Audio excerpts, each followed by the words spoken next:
might be even closer. Some people think it's even closer. It might well be much further. It might be 50 years away. That's still a possibility. It might be that somehow training on human data limits you to not being much smarter than humans. My guess is between 10 and 20 years we'll have superintelligence. On this point of joblessness, it's something that I've been thinking a lot about in particular because I started messing around with AI agents. And we released an episode on the podcast actually this morning where we had a debate about AI agents with a CEO of a big AI agent company and a few other people.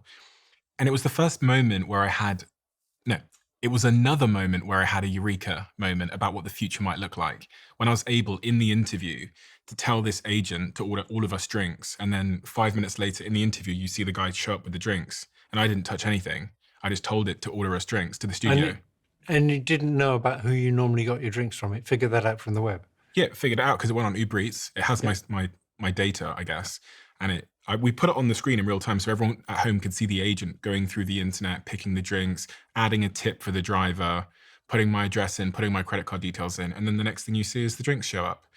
So that was one moment. And then the other moment was when I used a tool called Replit and I built software by just telling the agent what I wanted. Yes, it's amazing, right?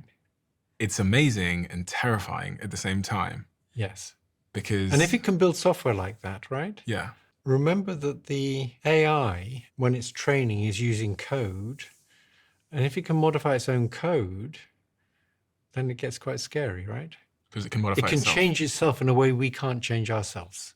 We can't change our innate endowment, right? There's nothing about itself that it couldn't change. On this point of joblessness, you have kids. I do. And they have kids? No. They don't have kids, so no grandkids yet. What would you be saying to people about their career prospects in a world of superintelligence? What should we be thinking about? In the meantime, I'd say it's going to be a long time before it's as good at physical manipulation as us. Okay.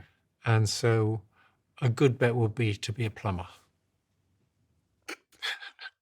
Until the humanoid robots show up. In such a world where there is mass joblessness, which is not something that you just predict, but this is something that Sam Altman at OpenAI, I've heard him predict, and many of the CEOs, I mean, Elon Musk, I watched an interview which I'll play on screen of him being asked this question. And it's very rare that you see Elon Musk silent for 12 seconds or whatever it was. Right. And then he basically says something about he actually is living in suspended disbelief, i.e. he's basically just not thinking about it. When you think about advising your children on a career with so much that is changing, what do you tell them there's going to be of value?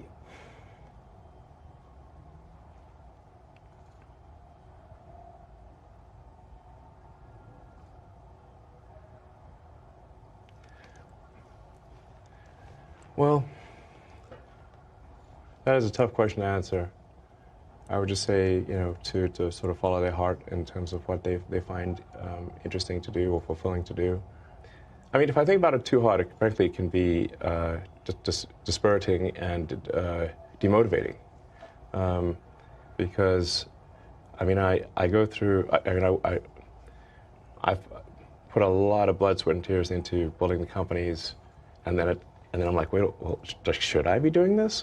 Because if I'm sacrificing time with friends and family that I would prefer to do, but then ultimately the AI can do all these things. Does that make sense? I don't know. To some extent, I have to have deliberate suspension of disbelief in order to remain motivated.